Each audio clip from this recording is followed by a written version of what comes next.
Well, welcome everybody.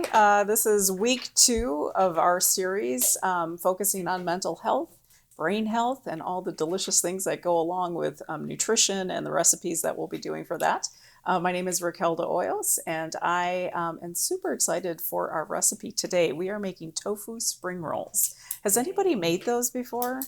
Has anybody had the opportunity to enjoy them before in a restaurant or buy them? Yeah. Okay. Well, I am going to show you all today how to make them. And it's one of my favorite recipes because it's pretty versatile. Once you learn kind of the basic technique of how to like put the ingredients together and how to actually just roll the spring roll, you can fill it with pretty much anything. But today we're doing tofu. And then we're also going to talk a little bit about something called the mind diet. Has anybody heard of that? Okay, a couple of folks. Okay, great. So we'll go a little bit into that. I actually had not heard of it, and I'm pretty, up to date with a lot of the different diets that are out there. And I say diet sort of, I use that in terms of just like nutrition and what we eat. I don't particularly subscribe or expect people to like follow particular diets unless, they have medical issues. And so that's kind of why I'm bringing this one up because it is one that I found interesting when it comes to helping to prevent any kind of cognitive decline. And since we're focusing on brain health, I thought it would be a good one to mention. But today we're going to be making the tofu spring rolls, and I want to walk you through a couple of steps, some things I've done in advance, and then we should have in a moment here a skillet so that I can show you a little bit of a demonstration how to cook the tofu. Who here, quick show of hands, is a fan of tofu? Oh. I have, but yes, okay. I don't know how to cook it. But you don't know how to, okay. So we're going to show you that today. This is a very simple way to do it. One of the ways that I've found that's really flavorful. So tofu is basically soybeans, right? And it comes in different varieties. This one I just picked up at H-E-B. You don't have to get organic. They have different ones there, but I just like this one. It basically looks like a block of cheese, right? But it's pressed soybeans, and it comes in either firm, extra firm. This one just says firm, but it comes in this nice block like this. So what we're going to do is we're going to marinate it. We're going to make just kind of some flavor for it. And this is going to be the main protein in this spring roll. But what I want to do first, before I get to that, is make the actual marinade for it. And I'm using all sorts of fun ingredients today. So if you've ever seen some of these things at the store and been like, I kind of want to use that, but I don't know what to use it with, I'll walk you through it. Two of the things that I start with, though, are some really pretty easy to source ingredients: garlic and our ginger. So both are great for like anti-inflammatory, antimicrobial, so helping to ward off infection, helping with our immunity, right? So we want that. But I'm going to use 2 cloves, some good sized cloves of garlic, and then about a tablespoon of minced ginger. And so what I do with this, I love ginger. I mean, you can find it just in these nice, cool knobs, right? But I just always kind of pick up that, and you can keep it like in a little Ziploc bag in your refrigerator. I find that it tends to stay fresher longer that way. But what I like to do is kind of cut off these little extra knobs just so I can make it easy to mince.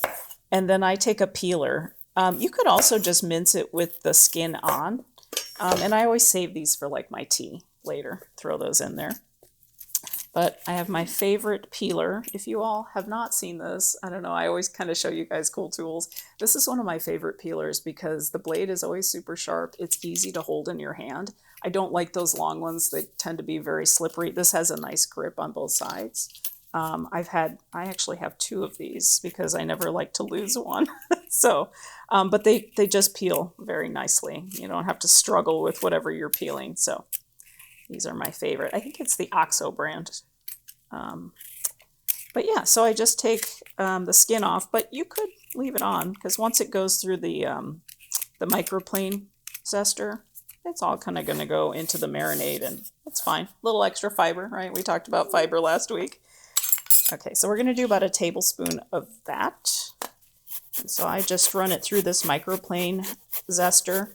If you just have a regular zester at home, like a box grater, I should say, There's usually a smaller, a finer side, and you could use that too. Or you could just chop it up with your knife and chop it up really fine. So we're going to do that for about a tablespoon or so. If you like more ginger and you've got more tofu, go ahead and add some more. The trick with this is tofu is kind of like mushrooms. It is like a sponge. It will soak up the flavor of whatever you're putting into it, right? So the longer you leave it, the more the flavor infuses into that block of tofu. Okay, so it's probably a little bit more than a tablespoon, but I like ginger, so we're going to put it all in. So in that goes, and then our garlic, same thing, we're just going to mince it.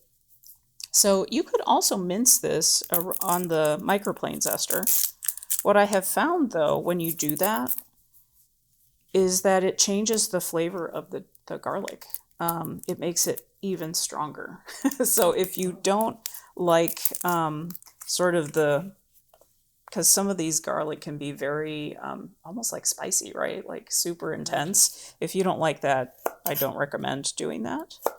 I'd say just, chop it like I'm going to do this here, and then we're just going to finely mince that and add that in as well.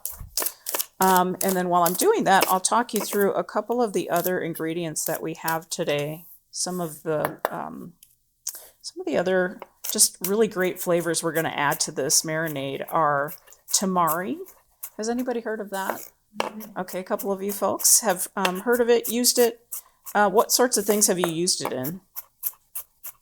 Anybody who's... Yeah, exactly. So it's kind of like a soy sauce. It's basically made from soybeans as well, just like a soy sauce. It's a Japanese soy sauce, but it's gluten-free, so it does not have wheat typically.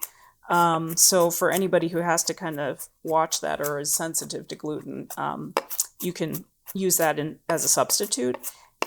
I find it has more of a richer flavor. It's like a deeper flavor. You can also buy it in levels of sodium. So if you wanted less sodium, you could get one that's like 50% less, or I think this one is 25%. But if you notice, it has just a beautiful, deep, rich color, like soy sauce. I just find that it's, not as salty as soy sauce. It has a beautiful flavor. So I tend to use that in place of soy sauce.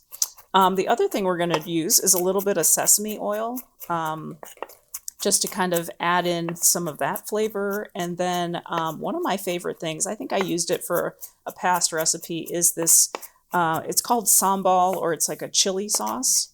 So it has some nice heat, not super spicy, but it also has a little bit of a sweetness to it. And I can't do a lot of spice, so I find the combination of that is perfect.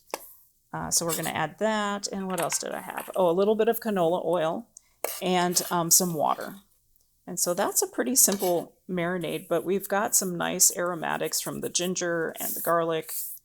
And then we're just going to add in, it is 2 tablespoons of the tamari. And then we have 1 tablespoon of that sambal. And then we're going to add in 1 tablespoon of the sesame oil. I love the smell of that. It's so great. You could also do sesame seeds in here too. That would be kind of fun, because once you cook up the tofu, that would get nice and toasted and more flavor. And then 2 tablespoons of the canola oil. And so I don't forget, just 2 tablespoons of water, just to kind of loosen that up a little bit. Okay. So very simple, nothing too crazy, but it has a lot of good flavor. The color is beautiful. I actually had a little left over from the tofu I cooked in advance, and you could, if you have it after you cook your tofu, you have a little bit left, use that as your dipping sauce, because it's got great flavor and you don't want to waste anything.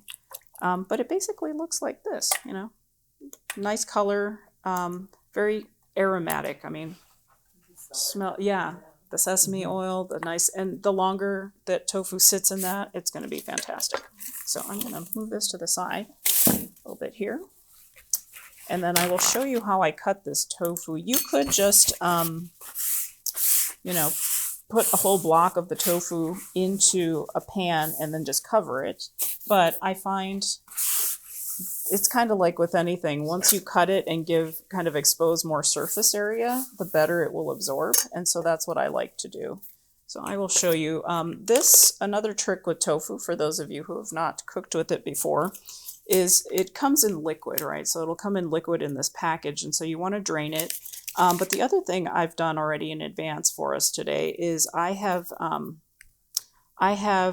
drained it and then pressed it so that additional liquid will come out of it. And the way that I do that is I actually put it in this pan, which is where I was going to marinate it, and set a plate on top and something heavy on top of the plate and just let it sit for a couple hours. You could put it in your fridge and just let it do its thing and then just drain it. So this is now nice and exactly where we want it to be. What I will do first is show you, I tend to cut it into nice little slabs. And so that's what we're going to do here. So I want about 8. Sometimes with your other tofu, you might get a larger block. So, I cut them maybe about, not quite half an inch, maybe about 1/4 inch thick. Okay. Awesome. We got our burner. We're going to give that a go. Okay. So while Rosie's setting that up for us, I'm just going to show you how I did the marinade. And if you can, let this marinate for about an hour or more. Overnight is great too. Maybe turn them halfway through just so both sides get coated. And what we're going to do is just super easy. So we've got all of our nice little slices in there. That almost looks like cheese, right? Looks good. I mean, I would just eat that. And then any kind of combination of what you'd like, you can put into your marinade. Have you all done anything like this where you've done a marinade for your tofu? What are some of the ingredients or flavors that you like to add? I like to marinate that with some similar ingredients. Oh, I forgot one. Sometimes I just take the tofu and drain it like you did, Raquel, and then I just cut it into like 1 inch or 1.5 inch block, like squares. And I saute it in a little bit of sesame oil, tamari, and that's about it. And it gets a nice edge on it. Yeah. Crispy edge on it. Yes. And so sometimes I've done it like that. I've not tasted the garlic chili sauce, but that might be a nice addition to doing it like that. But yeah. The marinade is similar. Yeah, you can pretty much use any kind of marinade, even if you wanted to do like a barbecue flavored one. Like you could do all sorts of maybe cumin, paprika. You could put a barbecue sauce on it. Like do something fun like that, maybe a little brown sugar. Anything that has kind of a little bit of sugar content is going to help with that caramelization and the browning with the tofu as well. We're going to add a little more oil to the pan when we saute it. So we're going to pretend that this is marinated for a while, but I just want to show you really quick just how I would cook that. But it is helpful if you can let this sit for a while. So let me set this aside really quick. I'm going to change my gloves too because they're a little bit sticky. And I'll show you. I have some done in advance because I want to show you all we're going to roll the spring rolls out here together so that you can see how to do that. Let me move some of this out of the way first. I do need oil. And two other things. So I'm going to let you all decide. So to go with the spring rolls, we're going to do chili sauce, sweet chili sauce. There are a lot of varieties out there. This particular brand I think is pretty good. It has a little more heat to it. The first brand that I tried was something called Kim C or something like that. It was super spicy. I'd never had a chili sauce that was that spicy. But if you like spice, give that a try. This Polar one is pretty mild, little more on the sweet side, and you can even tell by the color. So this one has a little more chili in it.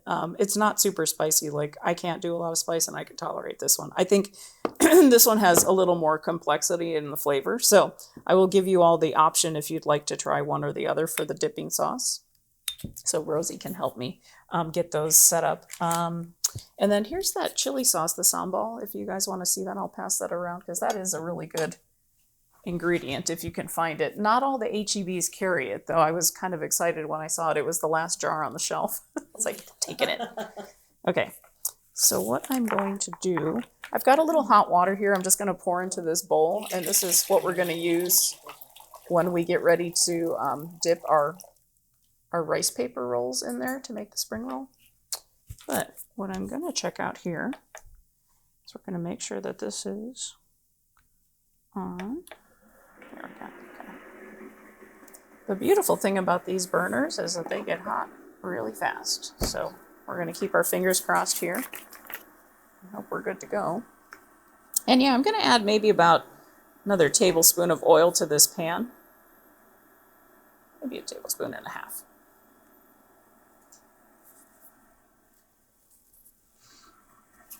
This is what you call an induction burner, and so you have to have the special pan that goes with it.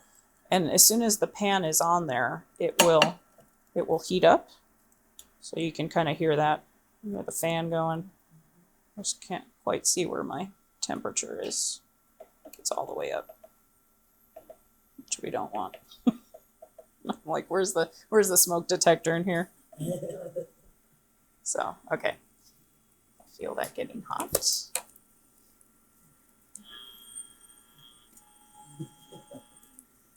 give it a try. Let's see what happens. It might get a little noisy in here.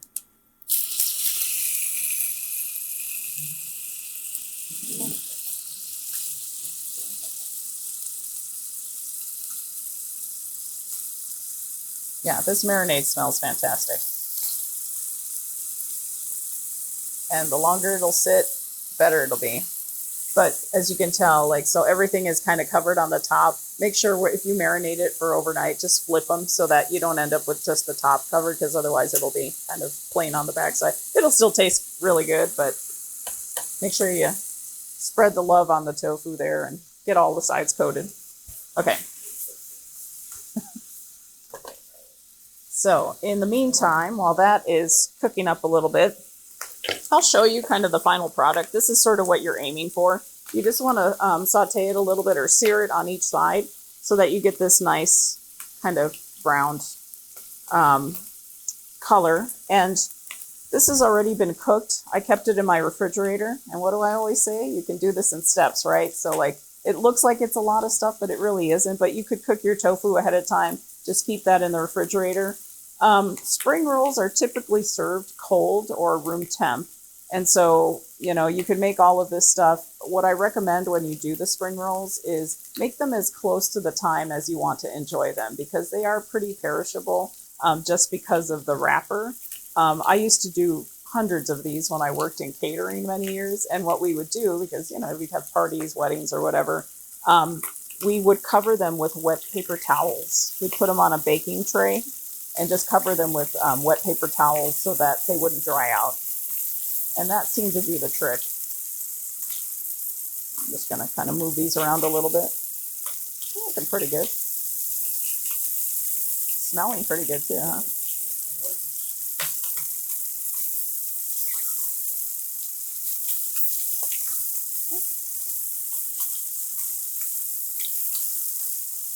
What I tend to do too is just kind of clean out the pan in between sautés, just so that you kind of, like, this is a little bit kind of getting some of the ingredients stuck on here. So you don't want to get all the black kind of crusty stuff on your tofu. So just kind of wipe it out with a paper towel. I use a nonstick pan when I'm cooking at home, but stainless is great too. So I'm going to add a few more in here.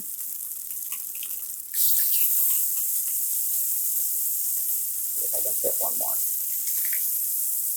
And then once you have that cooked, what I recommend is getting like a plate with the paper towels, just so that you can place them on there, drain any extra liquid off of them.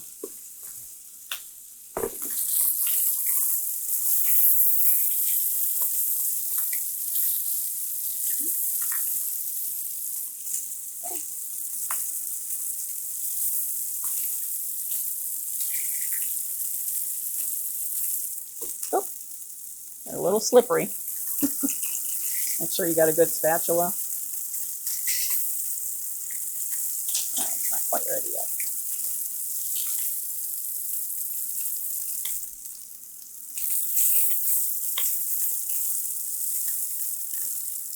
Now we're cooking.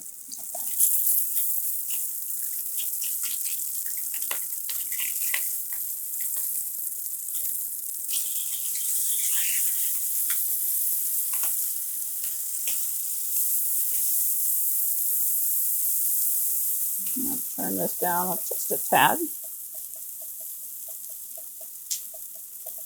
Okay.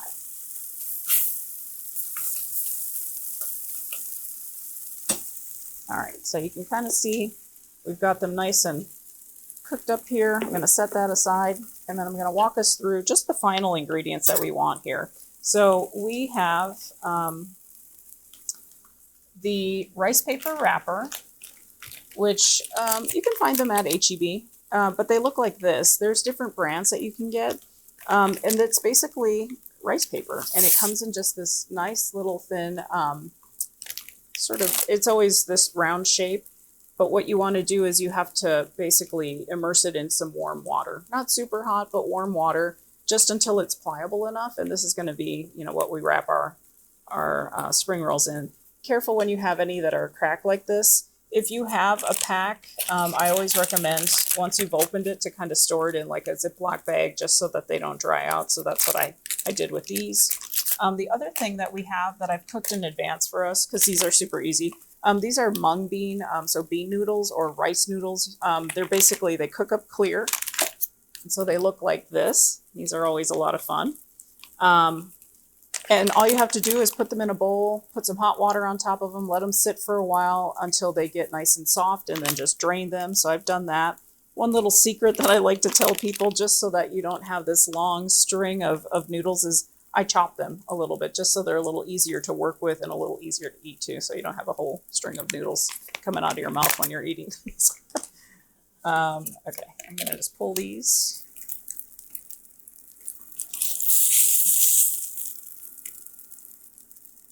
Over here.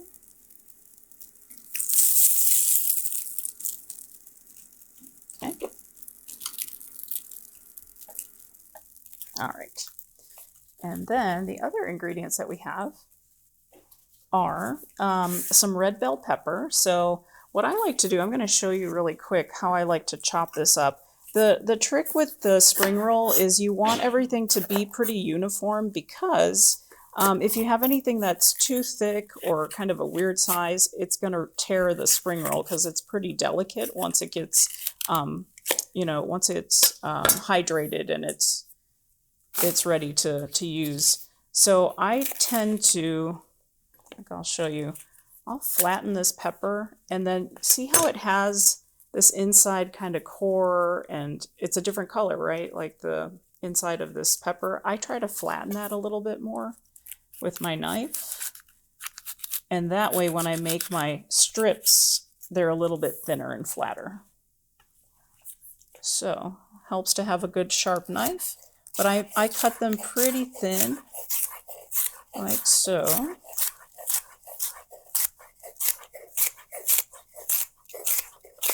And I used one bell pepper. Like, this recipe will make about 8 spring rolls, but I always cut them in half, so you know, if you're having a little party, you've got enough for everybody to have a sample. But we've got our nice red pepper just sliced up here, so that's what we're going to do with that. And then we have matchstick carrots, so that's great and easy. You don't have to do anything, you can just buy them like that. You could also do just like fresh carrots and just grate them on a box grater. What else are we using? Oh, sorry about that. Okay, and then the last thing we're using is the lettuce. And so I love this beautiful red leaf lettuce. It's got great color, it's got nice crunch. I found out yesterday that my mom's little dog likes lettuce, so he ate the core of this. I was like, really? He's kind of weird. He loves vegetables, which is unusual for dogs, but yeah, it is what it is. Okay, so when you're working with the rice paper roll, I'm going to show you how to do that. Let me just move some things out of the way. Like I said, you want to get some warm water, put it in a bowl, and I'm going to see how I can do this just so that we have a little more space to work with.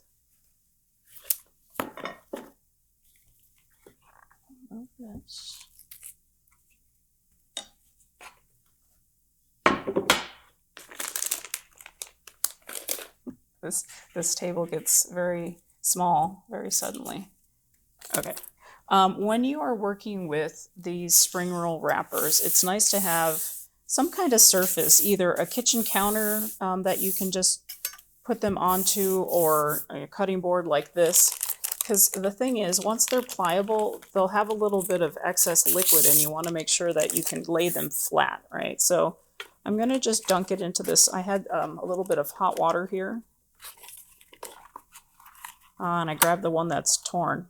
So we'll make it work.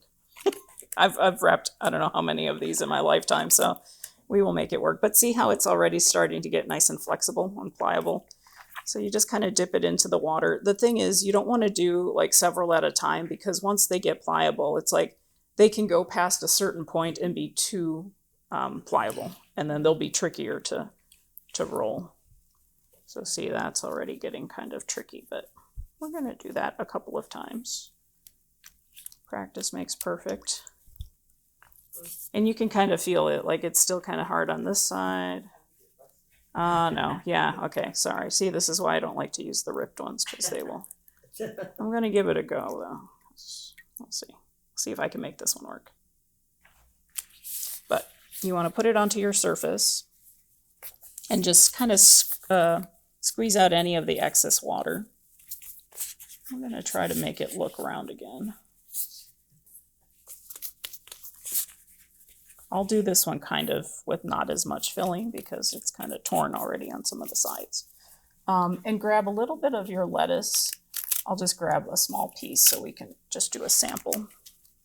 We're going to grab a little bit of our tofu, like so. Oh wait, sorry, my bad. I like to put the noodle on first, and then the tofu goes on top. So you grab your lettuce, a little bit of noodle, some of your carrots, a little bit of the red bell pepper. And if you notice, I'm doing it towards the side closest to me, because you're going to roll from that side. And then we're going to place the tofu on top.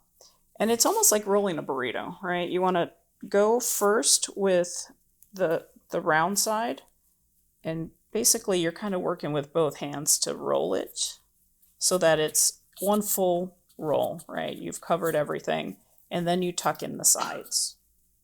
So that's why it's important to kind of cut things so that they're not kind of sticking out. So I've got one side, almost like folding an envelope too, right? And then you've got the other side. It's a little tricky to do with gloves.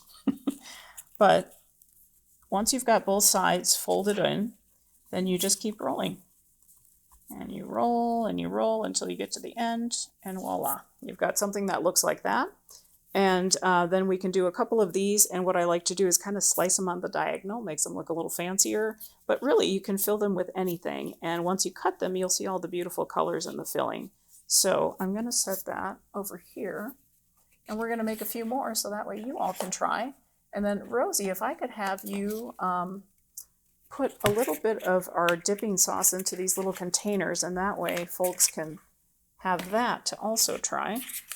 So I'm going to put this aside, and we'll do a couple of more. So I'm going to pull this out here. So this one looks pretty good. I don't see, no, I see a crack right here. Hold on. Yeah, if you could. So this is the one that's a little spicier. It's not super spicy. And then that's the one that's a little more sweet. So yeah, you can just fill those, and that way they can try. I'm going to grab from the middle here and see if I have better luck.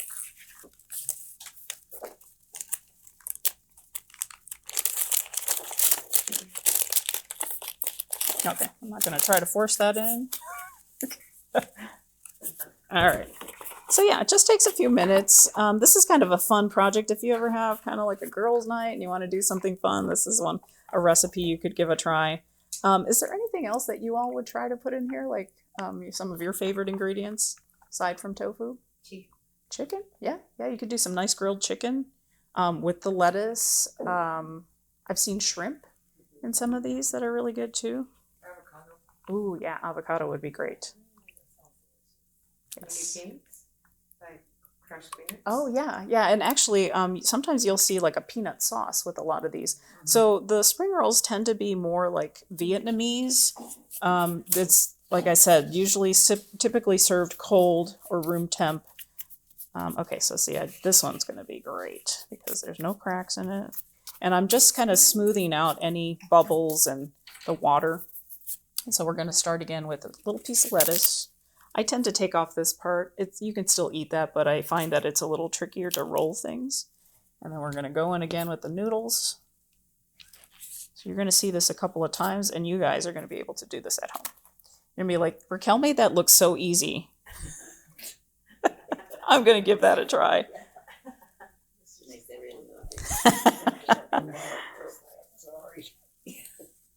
It takes a little practice. I remember when I was first learning how to do these, I ripped so many of them, and I was like, what is the deal? And I had a chef, he was Australian. I loved him.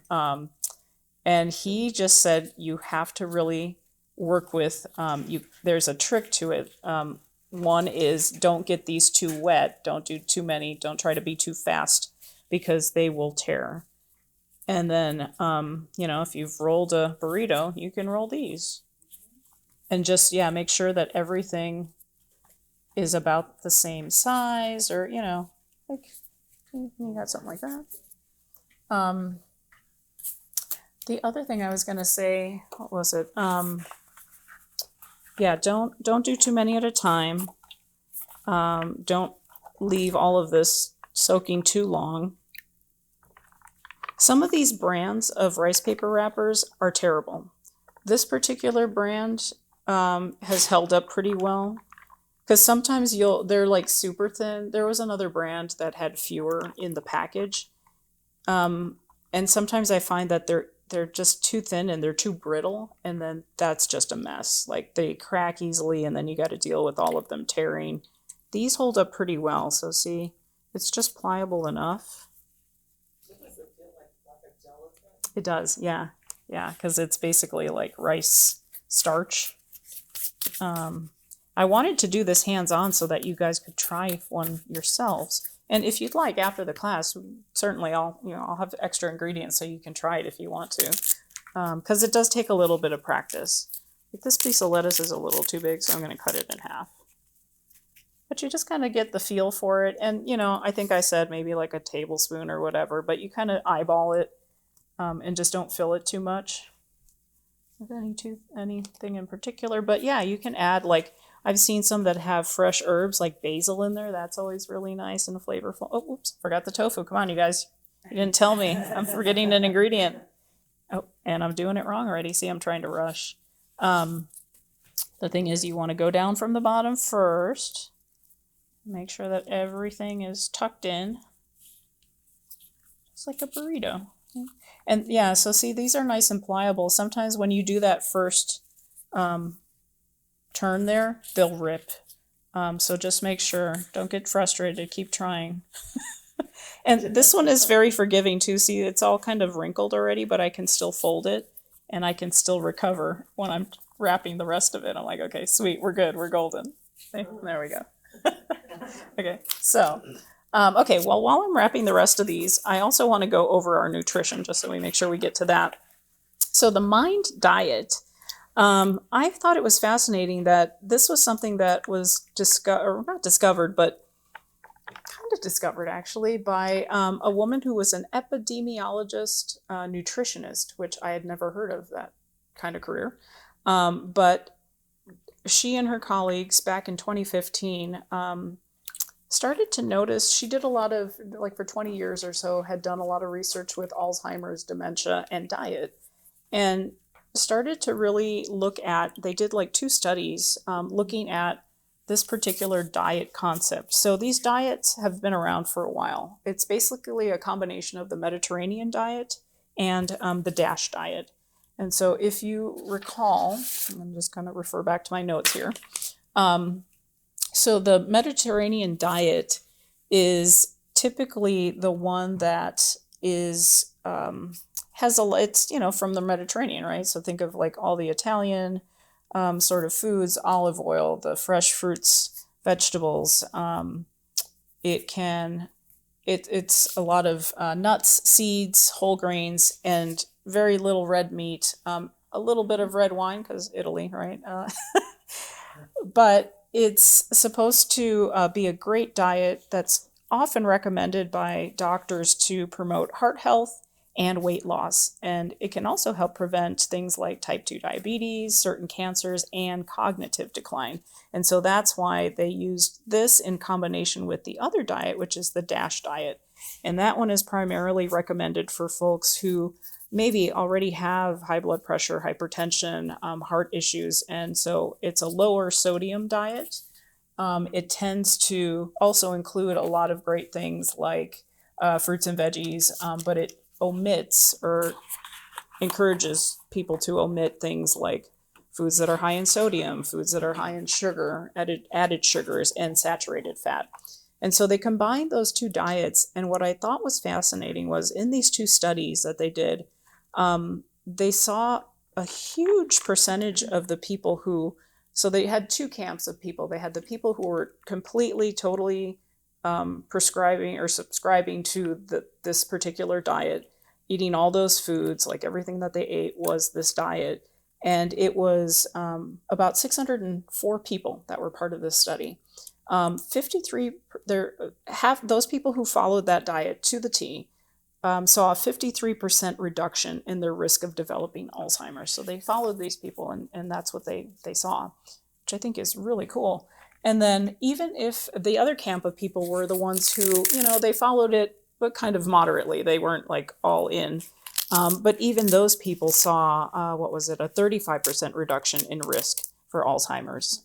So the key thing was, a lot of people were saying, so what is it about this diet? And they really haven't quite determined what the secret sauce is, but what they do think, and they're attributing it to, is that a lot of these foods tend to help reduce inflammation and oxidation.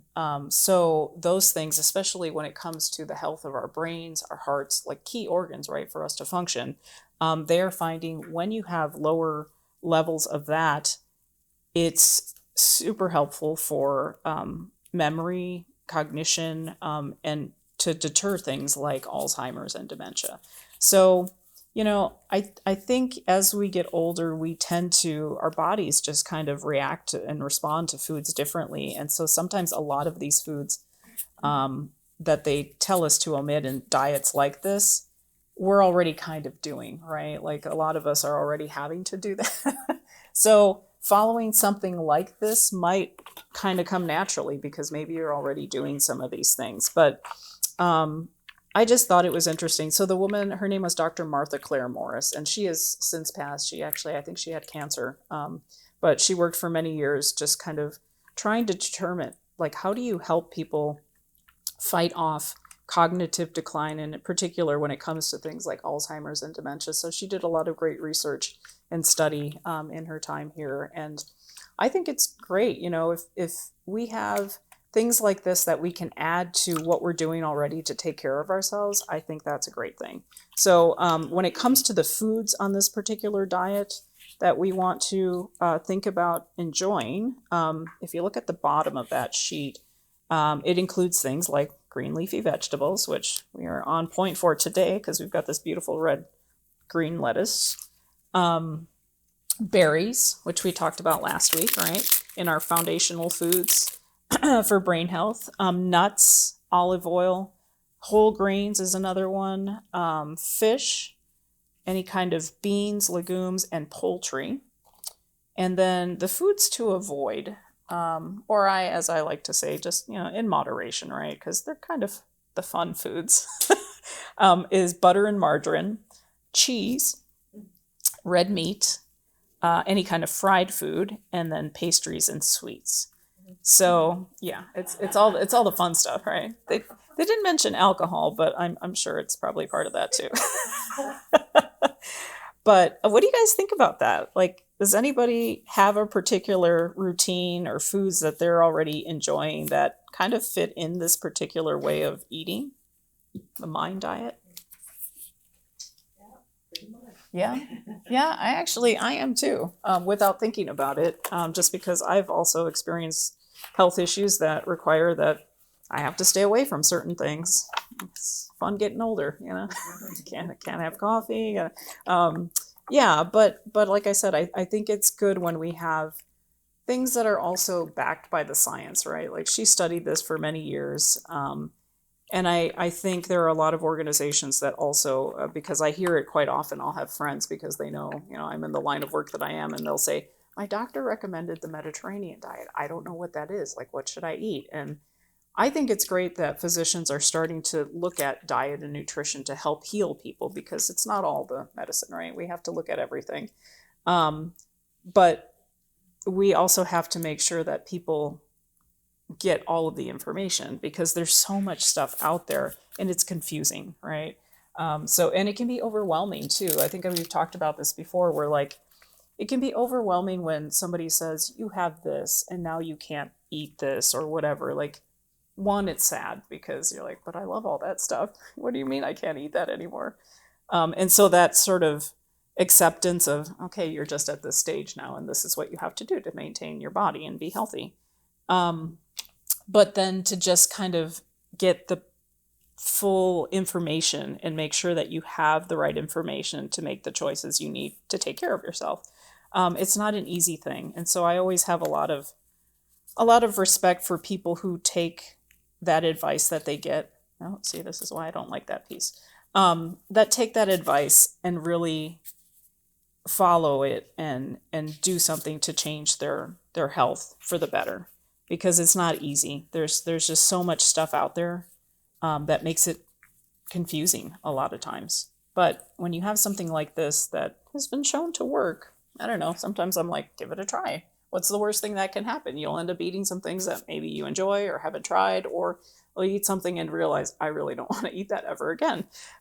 So there's no harm in that. But yeah, the mind diet, I thought it was fascinating to talk a little bit about that today because it's important to look at all of the options that we have when it comes to taking care of ourselves. And when it comes to brain health right now, there's so much out there, which I think is great, but we have to make sure that we get all the information. I wanted to add, there are lots of cookbooks out there. So if you're curious about what kind of recipes you can make using these sorts of foods, I looked and there are all these beautiful cookbooks. So Google it, go to your local bookstore, ask about it. There's tons of stuff out there. So it's a pretty prevalent concept in diet.